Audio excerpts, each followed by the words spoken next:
నమస్తే, welcome to Leo. ప్రధానమంత్రి నరేంద్ర మోడీ గారు పూర్తిగా కూటమి ప్రభుత్వం ఏర్పడిన తర్వాత మొట్టమొదటిసారి రాబోతున్నారు. అయితే విశాఖపట్నంలో ఎలాంటి వరాలు కురిపించబోతున్నారు అనే దానిపై మనతో పాటు పొలిటికల్ అనలిస్ట్ అఫ్సాన్ రాజ్ గారు ఉన్నారు. వారిని తెలుసుకుందాం. సార్ నమస్తే. నమస్తే సార్, ప్రధానమంత్రి మోడీ గారు దాదాపు కూటమి ప్రభుత్వం ఏర్పడిన తర్వాత మొట్టమొదటిసారి వస్తున్నారు. కానీ అక్కడ రాకుండానే కేంద్రం నుంచే ఎన్నో రకాలైనటువంటి వరాలు అయితే కురిపించారు. అయితే ఈరోజు దాదాపు 2 లక్షల పైచిలుక్కు వాటన్నిటికీ కూడా ఒక శ్రీకారం అయితే చుట్టబోతున్నారు. సో ఎలాంటి వరాలు ఇవ్వబోతున్నారు అనే దానిపై మీరేం చెప్తారు? నరేంద్ర మోడీ గారు 2015 అక్టోబర్ 22 ఆంధ్రప్రదేశ్ రాష్ట్ర రాజధాని శంకుస్థాపన కోసం అమరావతి వచ్చిన రోజు ఆ కార్యక్రమంలో నేను కూడా పాల్గొనడం జరిగింది. విభజన జరిగిన రాష్ట్రం, రాజధాని లేని రాష్ట్రం, లోటు బడ్జెట్తో ఏర్పడ్డ రాష్ట్రం, గ్రామీణ నేపథ్యం ఉన్న రాష్ట్రం, పారిశ్రామికీకరణ లేని రాష్ట్రం, విద్యా వైద్యోపాధికి పక్క రాష్ట్రాల మీద ఆధారపడుతున్న రాష్ట్రం, రోడ్డు ఇన్ఫ్రాస్ట్రక్చర్ దారుణంగా దెబ్బతిని ఉన్న రాష్ట్రం, కరెంటు కోతలతో సతమతమవుతున్న రాష్ట్రం. ఇటువంటి రాష్ట్రంలో ఒక రాజధాని నిర్మాణానికి రూపకల్పన చేసుకొని ఆ రాజధాని నిర్మాణం అనేది సాక్షాత్తు దేశ ప్రధానమంత్రి గారి చేతుల మీదుగా శంకుస్థాపన చేసుకున్నప్పుడు ఖచ్చితంగా ఆంధ్రప్రదేశ్ రాష్ట్ర 5 కోట్ల మంది ప్రజలు కూడా దక్షిణాదిలో అభివృద్ధి చెందున్న మిగిలిన రాష్ట్రాల సరసన, అలాగే దేశంలో అభివృద్ధి చెందున్న మిగిలిన రాష్ట్రాల సరసన కూడా సగర్వంగా తలెత్తుకొని నిలబడటానికి ఒక మార్గం సుగమం అవుద్ది అని చెప్పని ఒక పండగ వాతావరణంలో ఆ రాజధాని శంకుస్థాపనలో పాల్గొనడం జరిగింది. కానీ తర్వాత జరిగిన పరిస్థితులు, పరిణామాలు ఏంటనేది మనకందరికీ చాలా స్పష్టంగా తెలుసు. ఇటువంటి పరిస్థితుల్లో మళ్ళీ తిరిగి దశాబ్దం తర్వాత అంటే 2014లో ఒకనాడు తెలుగుదేశం, భారతీయ జనతా పార్టీ కలిపి పోటీ చేసి ప్రభుత్వాన్ని ఏర్పాటు చేసిన తర్వాత మరొక 10 సంవత్సరాల తర్వాత 2024లో అదే ప్రయోగం మళ్ళీ ఒకసారి విజయవంతంగా రాష్ట్రంలో, కేంద్రంలో ఆ ప్రయోగం సఫలీకృతమైంది. తెలుగుదేశం, భారతీయ జనతా పార్టీ, జనసేన పార్టీలు కలిపి కూటమిగా పోటీ చేయటం, రాష్ట్రంలో, కేంద్రంలో అధికారంలో భాగస్వాములు కావటం. ఈ నేపథ్యంలో జూన్ 12 జరిగిన ఎన్డీఏ కూటమి ప్రభుత్వ ప్రమాణ స్వీకార కార్యక్రమానికి ప్రధానమంత్రి హోదాలో నరేంద్ర మోడీ గారు రావడం జరిగింది. ఆ తర్వాత ఈరోజు నరేంద్ర మోడీ గారు ప్రధానమంత్రి హోదాలో విశాఖపట్నం పర్యటనకు వస్తూ ఉన్నారు. 2014-19 నాటికి 2024-29 నాటికి మధ్య ఒక స్పష్టమైన మార్పు అయితే కేంద్ర ప్రభుత్వం వైపు నుంచి ఆంధ్రప్రదేశ్ రాష్ట్ర పరిస్థితుల పట్ల హ్యాండిల్ చేస్తున్న విధానంలో మార్పు చాలా స్పష్టంగా కనిపిస్తూ ఉంది. ఒకనాడు 2014 ఎన్నికలకు ముందు రాష్ట్రాన్ని సమగ్రంగా అభివృద్ధి చేయడానికి, రాష్ట్ర విభజన చట్ట హామీలు సమగ్రంగా ఇంప్లిమెంట్ చేయడానికి, ఆంధ్రప్రదేశ్ ప్రజలను కూడా దేశ ప్రధాన స్రవంతిలో మిగిలిన రాష్ట్రాల సరసన సగర్వంగా తలెత్తుకొని నిలపడానికి తోడ్పాటు అందిస్తామని చేసిన వాగ్దానాన్ని 2014లో అధికార బాధ్యతలు చేపట్టిన తర్వాత నరేంద్ర మోడీ గారి నాయకత్వంలో కేంద్ర ప్రభుత్వం విస్మరించిందనేది వాస్తవం. కానీ అదే నరేంద్ర మోడీ గారి ప్రభుత్వం 2024 ఎన్నికల తర్వాత 100% ఆంధ్రప్రదేశ్ రాష్ట్ర ప్రజల పట్ల అసలు సిసల కన్సర్న్ వ్యక్తం చేస్తూ ఉన్నారు. అంటే నోటి మాటలతో కాకుండా మనకు ఒక క్యాప్షన్ ఉంది, ప్రార్థించే పెదవుల కన్నా సాయం చేసే చేతులు మిన్నా అని చెప్పని. శుష్క వాగ్దానాలు లేదు, గంభీరపు ఉపన్యాసాలకు పరిమితం కాకుండా పాలకులుగా కేంద్ర ప్రభుత్వంలో అధికారంలో ఉన్నవాళ్ళుగా వ్యవస్థలు, రిసోర్సెస్ వాళ్ళ చేతిలో ఉన్న నేపథ్యంలో ఆంధ్రప్రదేశ్ రాష్ట్ర సమగ్రాభివృద్ధికి ఇతోదిక సహాయ సహకారాలు ఈ టెన్యూర్లో 100% అందించే ప్రయత్నం జరుగుతూ ఉంది. కేంద్ర బడ్జెట్లో ప్రతిపాదించినట్టుగానే రాష్ట్ర రాజధాని నిర్మాణానికి సహకరిస్తూ ఉన్నారు. రాష్ట్రంలో జాతీయ ప్రాజెక్టుగా 5 సంవత్సరాలు జగన్మోహన్ రెడ్డి గారి పరిపాలనా హయాంలో వివక్షకు గురైన పోలవరం ప్రాజెక్టు నిర్మాణానికి సహకరిస్తూ ఉన్నారు. అలాగే వివిధ కేంద్ర పథకాలకు కూడా ఇతోదిక సహాయ సహకారాలు అందిస్తూ ఉన్నారు.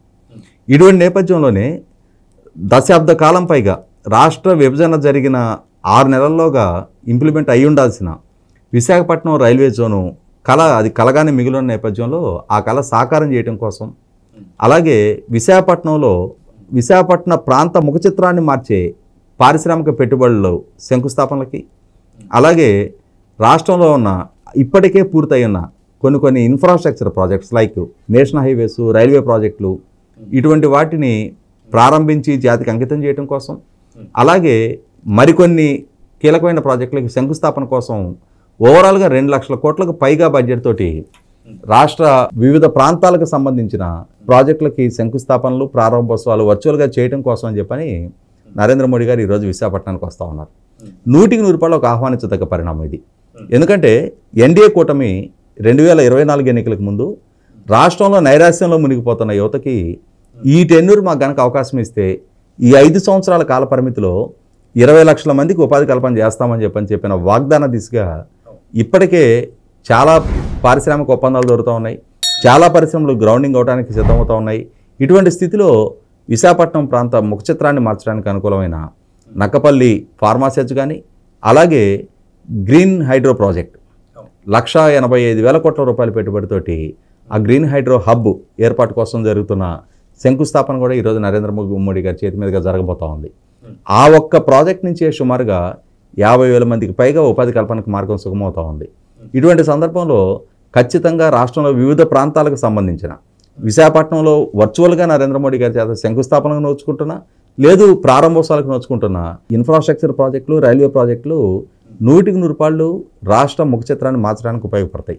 పారిశ్రామిక పెట్టుబడులు రప్పించడానికి ఉపయోగపడతాయి. రాష్ట్ర యువతకు ఉపాధి కల్పనకు ఉపయోగపడతాయి. మార్కెట్ పొటెన్షియాలిటీ, మార్కెట్ ప్రాస్పెక్ట్స్ పెరగడానికి ఉపయోగపడతాయి. తద్వారా ప్రభుత్వ ట్యాక్స్ రెవెన్యూస్ పెరగడానికి ఉపయోగపడతాయి.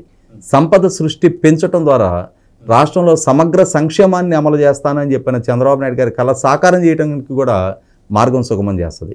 ఇటువంటి పరిస్థితుల్లో ఖచ్చితంగా నరేంద్ర మోడీ గారి ఈ విశాఖపట్నం రాక ఒక పండగ వాతావరణంలో, ఎందుకంటే మనం ఇంకొక వారం రోజుల్లో ఆంధ్రప్రదేశ్ రాష్ట్రంలో సంక్రాంతి పండుగ సెలబ్రేట్ చేసుకోపోతా ఉన్నాం. ఇటువంటి పరిస్థితుల్లో ఒక వారం ముందుగానే రాష్ట్రానికి సంక్రాంతి వచ్చినట్టుగా మనం భావించవచ్చు. 5 సంవత్సరాలు జగన్మోహన్ రెడ్డి గారి పరిపాలన హయాంలో రాష్ట్రానికి పారిశ్రామిక పెట్టుబడులు రాకపోగా రాష్ట్రంలో గ్రౌండింగ్ అయ్యి ఉన్న చాలా పారిశ్రామిక పెట్టుబడులు రాష్ట్రాన్ని దాటి బయటికి వెళ్ళిన తీరు చూసాం. ఒక నైరాశ్యంలో యువత మునిగిపోతూ ఉంది. యువత రాష్ట్రంలో వలసలు లేని ఉపాధి పొందకపోగా ఒక రకమైన డిప్రెషన్ తోటి మాదక ద్రవ్యాలకు అలవాటు పడతా ఉన్న తీరు చూస్తున్నాం. అటువంటి యువతను చూసి ఆ తల్లిదండ్రులు కూడా ఎంత మానసిక ఆవేదనతో రగిలిపోతా ఉన్నది చూస్తూ ఉన్నాం. ఇటువంటి పరిస్థితుల్లో ఖచ్చితంగా ఆంధ్రప్రదేశ్ యువతకి ఒక భరోసా నింపగలిగే, ఆంధ్రప్రదేశ్ రాష్ట్రానికి ఒక అద్భుతమైన భవిష్యత్తుని సాకారం చేసే దిశగా నరేంద్ర మోడీ గారి ఈ పర్యటన ఉపయోగపడుతుంది అనేది వాస్తవం. ఎందుకంటే చాలా రైల్వే లైన్స్ డబులింగ్కి శంకుస్థాపన జరుగుతూ ఉన్నాయి. అలాగే చాలా హైవేలకి శంకుస్థాపన జరుగుతూ ఉన్నాయి. చాలా హైవేల్ని జాతికి అంకితం చేయబోతూ ఉన్నారు.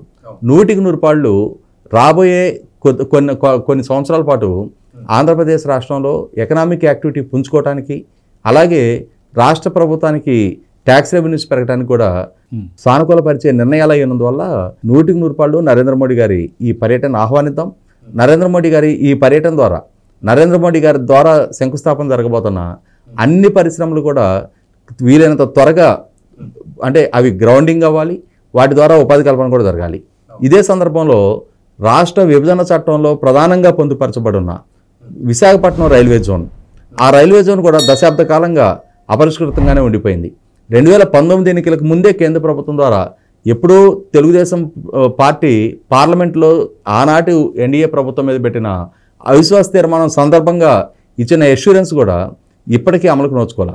వాస్తవంగా రాష్ట్ర విభజన చట్టంలో ఇచ్చిన హామీ ప్రకారం, అంటే 2014లో ఆంధ్రప్రదేశ్ రాష్ట్ర ఫార్మేషన్ డే నుంచి 6 నెలల లోపుగా ఆ హామీని అమలు పరచుండాల్సింది.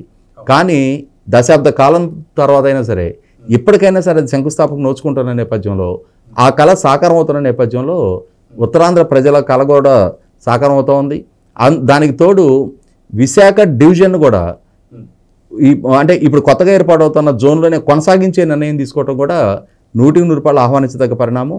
ఈ నేపథ్యంలో నరేంద్ర మోడీ గారి రాష్ట్ర పర్యటనని మనస్ఫూర్తిగా స్వాగతిద్దాం. సార్, మనం చూస్తున్నాం, దాదాపు మనం చూసుకుంటే మీరు ఎప్పటి నుంచో ఏపీకి సంబంధించినటువంటి పరిస్థితులను చూస్తూ వస్తున్నారు. వైసీపీ హయాం కూడా మీరు చూశారు ఎంత విధ్వంసానికి అయిందో.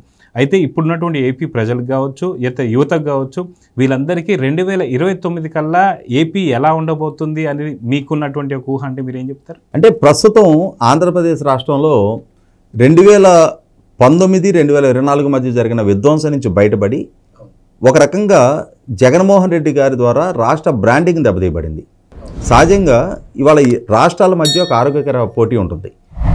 ఏదైనా ఒక పారిశ్రామిక పెట్టుబడి ఒక రాష్ట్రం వైపు రాబోతుంది అనుకున్నప్పుడు, మా రాష్ట్రం వైపు నుంచి ఈ విధమైన ప్రోత్సాహకాలు ఇస్తాం, మా దగ్గర ఈ విధమైన వనరులు ఉన్నాయి, మా దగ్గర ఈ విధమైన మానవ వనరులు ఉన్నాయి, మా ప్రభుత్వ పరంగా మీకు ఈ విధమైన సహకారం అందిస్తామని చెప్పని ఒక ఆరోగ్యకర పోటీ రాష్ట్రాల మధ్య ఉంటుంది. కానీ జగన్మోహన్ రెడ్డి గారి ప్రభుత్వం రాష్ట్రం వైపు పారిశ్రామిక పెట్టుబడులు రప్పించకపోగా ఉన్న పరిశ్రమని పారదోలారు. ఇటువంటి పరిస్థితుల్లోనే రాష్ట్రంలో చదువుకొని గ్రాడ్యుయేట్ అయ్యి బయటకు వస్తున్న యువత ఒక అంటే గత్యంతరలేని పరిస్థితిలో సంచికి బట్టలు పెట్టుకొని అయితే హైదరాబాదో లేదు చెన్నైయో బెంగళూరో లేదంటే విదేశాలకు వలస వెళ్లాల్సిన దుస్థితి రాష్ట్రంలో నెలకొని ఉంది. ఇటువంటి స్థితి నుంచి ఈ విధమైన పారిశ్రామిక పెట్టుబడులు రాష్ట్రం వైపు ఆకర్షింపబడటం, గ్రౌండింగ్ అవటం ద్వారా దానికి కేంద్ర ప్రభుత్వం కూడా సహాయ సహకారాలు అందిస్తున్న నేపథ్యంలో ఖచ్చితంగా 2029 నాటికి రాష్ట్ర రాజధాని ఒక రూపానికి సంతరించుకోవడానికి ఆస్కారం ఉంటుంది. రాష్ట్రానికి సంబంధించిన ఇరిగేషన్ ప్రాజెక్టులు, హైవేలు, పోర్టులు, ఎయిర్పోర్టులు, పవర్ సెక్టరు, గ్రీన్ హైడ్రోజన్ లాంటివి, అంటే అన్ని రకాల ఇండస్ట్రీస్ కానీ అన్ని రకాల సెక్టర్స్ కానీ 100% సమగ్రంగా అభివృద్ధి చెందడానికి ఆస్కారం ఉంటుంది. 2029 నాటికి వాస్తవంగా చంద్రబాబు నాయుడు గారు 2019కి ముందు ఆయన ఒక విజన్ చెప్పేవారు. 2029 నాటికి దేశంలో అభివృద్ధి చెందిన 3 రాష్ట్రాల సరసన ఆంధ్రప్రదేశ్ ఉండాలి అని చెప్పి ఆయన ఆకాంక్షించేవారు. అంటే మధ్యలో జగన్మోహన్ రెడ్డి గారి ద్వారా సృష్టించిన విధ్వంస నేపథ్యంలో 2029 నాటికే దేశంలో అభివృద్ధి చెందిన 3 రాష్ట్రాల సరసన ఆంధ్రప్రదేశ్ నిలబడలేకపోవచ్చాము. కానీ దానికి తగిన భూమికి సిద్ధంగా అవటం ఖాయం. సో చూద్దాం సార్, ఖచ్చితంగా మీ మాటల్లో ఎలా ఉండబోతుంది 2029కి అని చెప్పి ఏపీ ప్రజలందరూ కూడా అర్థమైంది. సో మీరు అన్నట్టుగా అన్నీ కూడా జరగాలని చెప్పి కోరుకుందాం. నమస్తే. Please subscribe to Leo news for more videos.